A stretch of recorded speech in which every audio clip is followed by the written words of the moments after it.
right, we're live. Hello, welcome back. Welcome. Hey, thank y'all for spending so much time with Keisha and I. So, hey, we really appreciate it. Very appreciative. So we'll pick up here with building camaraderie, lesson number 5 in this awesome module. So, with building camaraderie, what's important is that a team has to have the same goal and have to have the same mindset to go after the goal. Because it makes no sense that you have a goal and she has a goal, but neither one of y'all have talked about y'all goals together. So that goal has to come together, and it no longer becomes a her goal and a his goal, but it becomes a our goal. So, for example, I'm currently in the process of pursuing a PhD, and Keisha thinks that we are pursuing a PhD, but I keep on having to do all the work. But she is helping me with editing and helping me with formatting and different things like that. So therefore, my goal becomes my goal.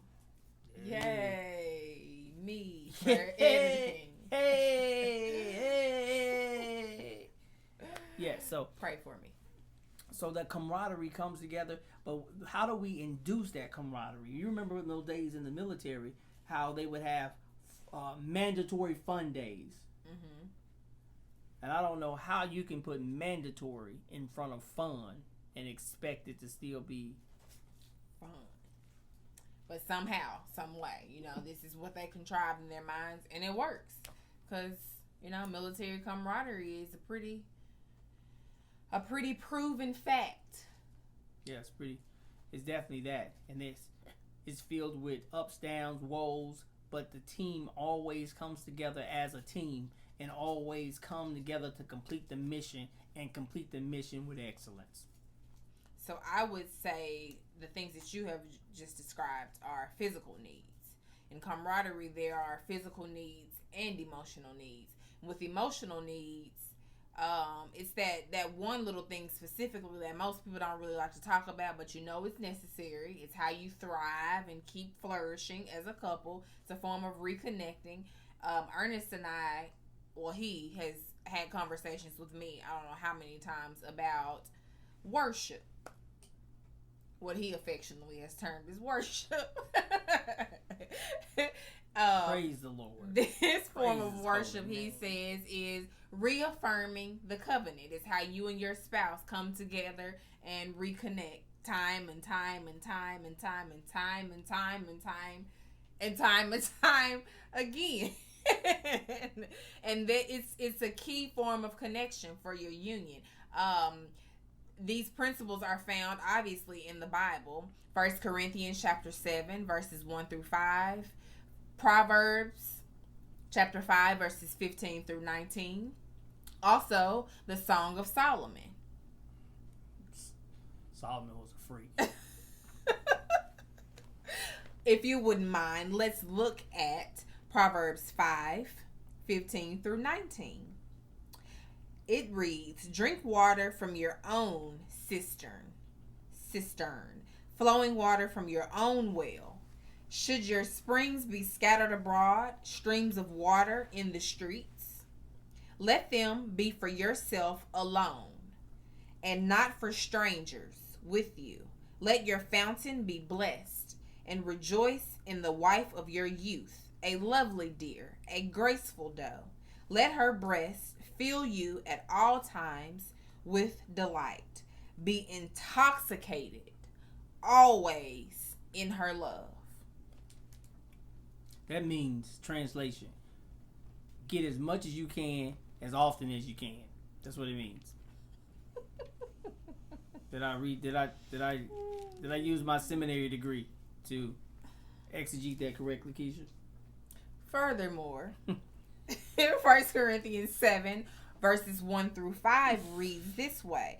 "Now concerning the matters about which you wrote," which Paul is talking about the church. He's writing this letter to the church at Corinth, and they asked him some questions about marriage and relations and all that good stuff. So Paul is now answering them about those questions. He says, "Now concerning the matters about which you wrote, it is good for a man not to have sexual relations with a woman, but because of the temptations to sexual immorality, each man should have his own wife and each woman her own husband. The husband should give to his wife her conjugal rights, and likewise the wife to her husband. For the wife does not have authority over her own body, but the husband does. Likewise, the husband does not have authority over his own body, but the wife does. Do not deprive one another. I repeat, do not deprive one another, except perhaps by agreement for a limited time, that you may devote yourselves to prayer, but then come together again, so that Satan may not tempt you because of your lack of self-control. Translation. When you get that feeling, you need...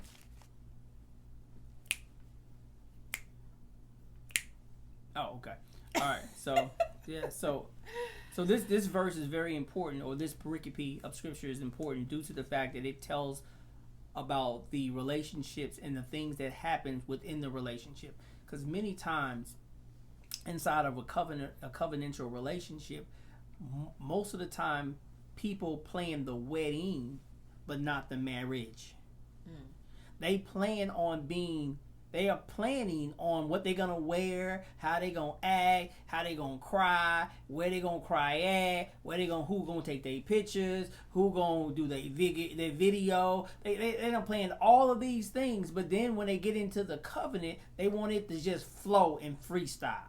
But you were intentional to get it started, but now you want to be spontaneous on everything else. You have to plan every aspect of your relationship as well. You have to be intentional about every aspect of your relationship. And if you're not intentional, you best believe there's an enemy out there that will be intentional in dividing and conquering and destroying. Because the Bible tells us in John that the enemy is seeking to destroy, to derail, and to just cause disaster in every area of our lives. And you thinking he's going to let you live happily ever after when you over here don't appreciate your wife and you're not over here understanding and loving on your husband? You think he's going to let y'all just live happily ever after? We fighting with an enemy that wants to destroy a marriage, anything that can be used for the glory of God, because you don't even know there are people looking at your marriage that you have not even said anything to you about, that they're looking at your marriage. They are idolizing your marriage and how you are with your spouse, and how y'all interact with each other, and how y'all dress the same when y'all go to church and stuff like that. They're looking at all of those things and like, man, I want some of that. And you're not going to know the impact of your relationships until it's about to fall apart. And on the flip side of that, if they're looking at it positively, they're also looking at it in some instances negatively. Like, well, if I was his woman, this is what I would do. If I was her man, this is how I would do. So you have to be mindful that there's an enemy, and the enemy doesn't want you to be successful in your marriage, in your union. It comes to steal, kill, and destroy by any means necessary. So if that means coming between the two of you to divide you, if either one of you aren't meeting the physical and emotional need, that is a possibility. So you have to be on watch. You have to be on guard. You have to be prepared, giving it all you have in all areas of your life. And I'm not saying, fall over and die, or try to be superwoman or superman, because you need a healthy balance. There can't be unreasonable expectations, but you do have to put your best foot forward. I agree.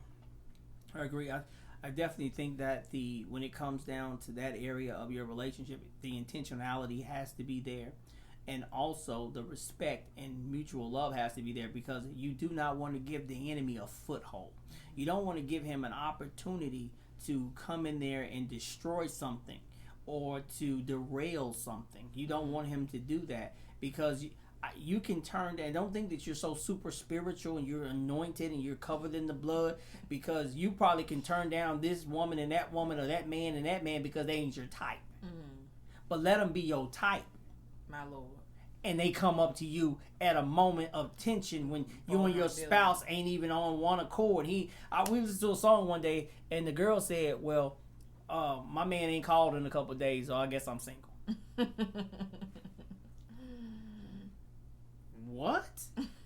Is that all it takes to jump in and out of a relationship? That's all it takes to be committed today and uncommitted tomorrow? Is I ain't called in a couple days?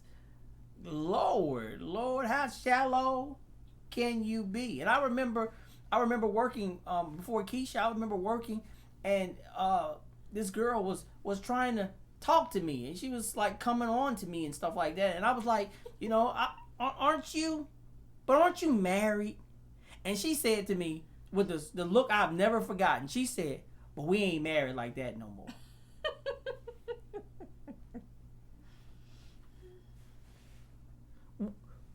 To this day, I done had 3 degrees since then.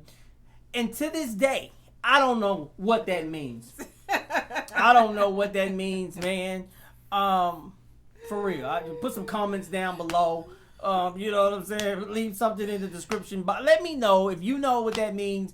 But people are jumping in and out of covenantal relationships due to the fact of how they feel. And when you say I do, you said I'm going to cherish her. I'm going to love him and respect him until death do us part. And if you two are still alive, death has not come yet. Therefore, the relationship is not over. And you got to fight for your relationship like you fight with each other. You got to fight for your love. You got to fight for your sanity. You got to fight for your time. You got to fight for y'all space together and y'all intimacy. Because if you do not do this, you allowing somebody else to dictate to you guys what God has already said was good. And where did he say it was good at? In the book of Genesis? He said it was good. And I said it was good too. So I'm in agreement with the Lord because I'm spiritual. And it was good.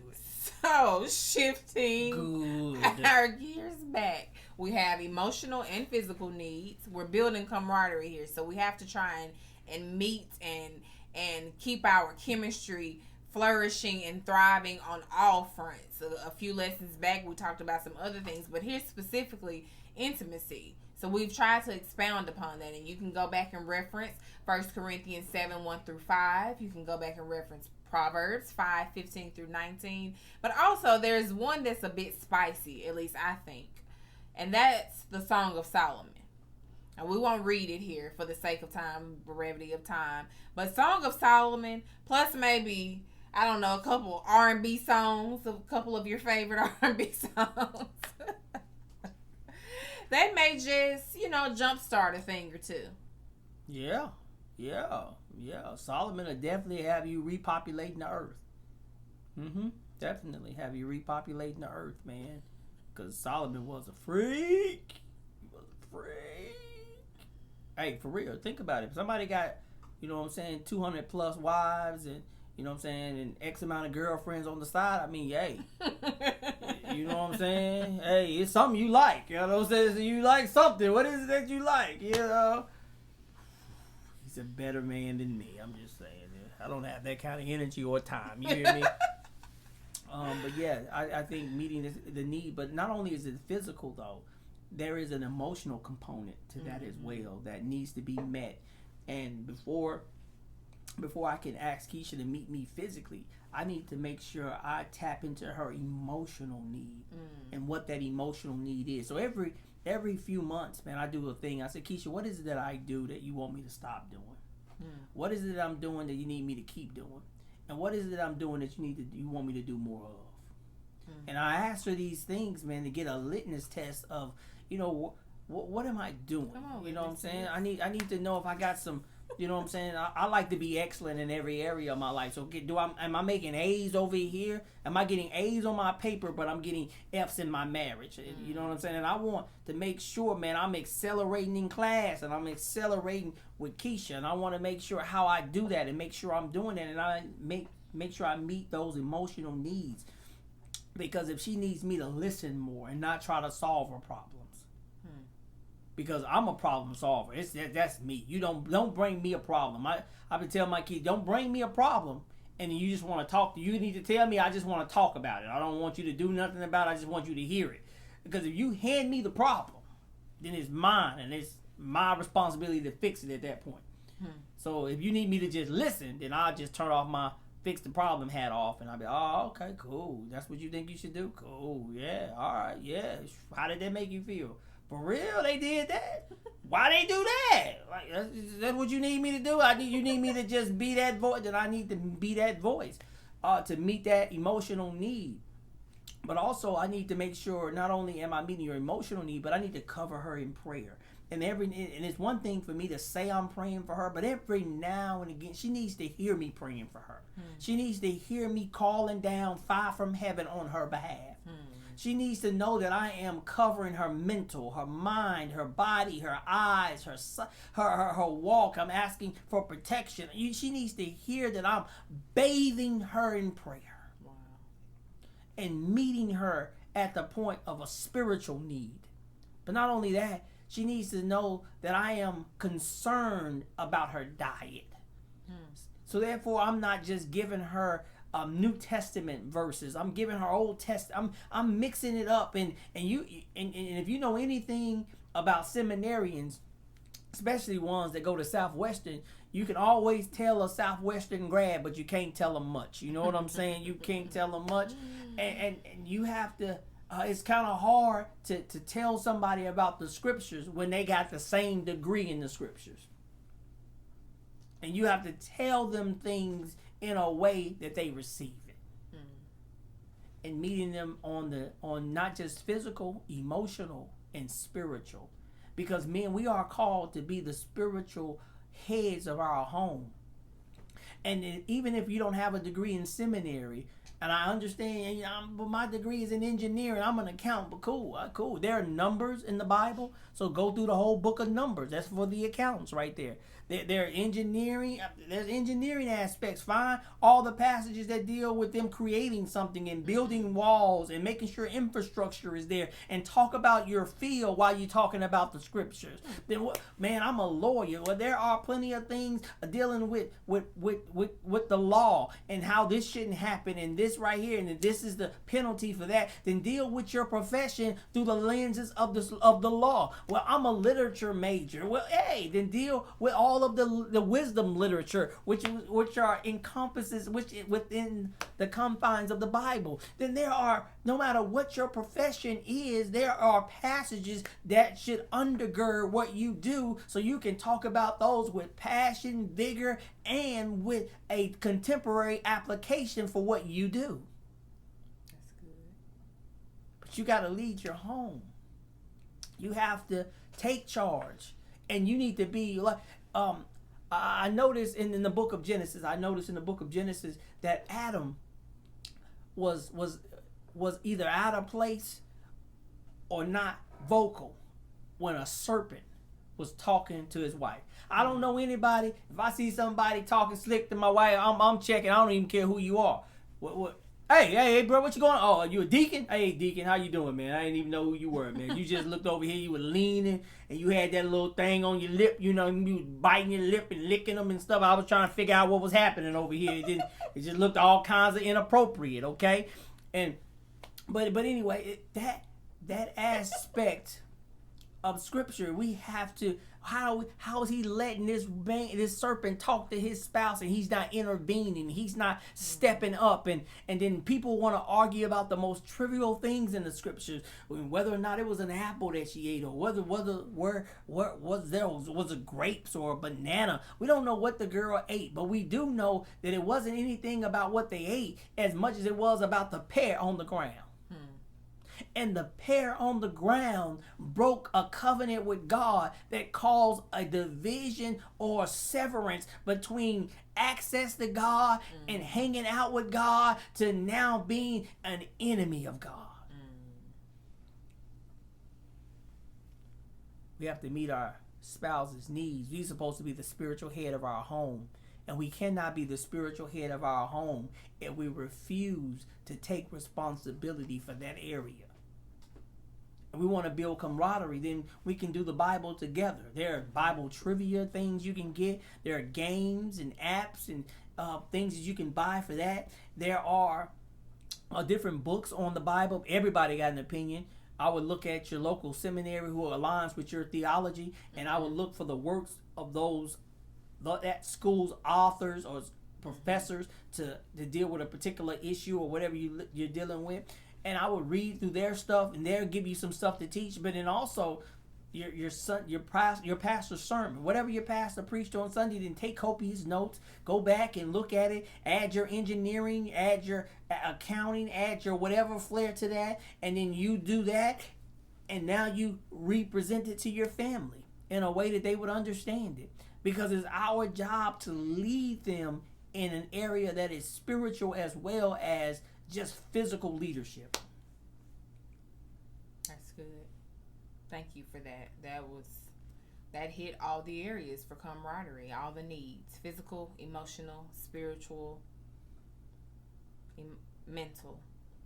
And you have to meet every area for your union to work succinctly. Now, I'm not saying that there won't be conflict and problems that will arise, because they will. But if you are tethered together in all those areas, then you are more equipped or better equipped to have success in your marriage. And one other thing is also financial. The women in relationships definitely need security. And anytime they don't feel secure, then that carries out and that it manifests itself in other areas of the relationship. So our job is to make sure that it does not, things that we do does not hinder their security. So, that would probably dictate on what car I would buy or when I would buy a car. If my car still works, then if this would snatch away from my wife's security, then I probably wouldn't buy the car, because I need her to feel secure that we're good no matter what happens. So it's just those type of things, or maybe I shouldn't do this or do that based off of where we are. And if it's going to disrupt that security, then I probably wouldn't do that. So you have to be mindful of your spouse and what your spouse needs to feel secure. Well, thank you all for your listening. We will see you in the next lesson.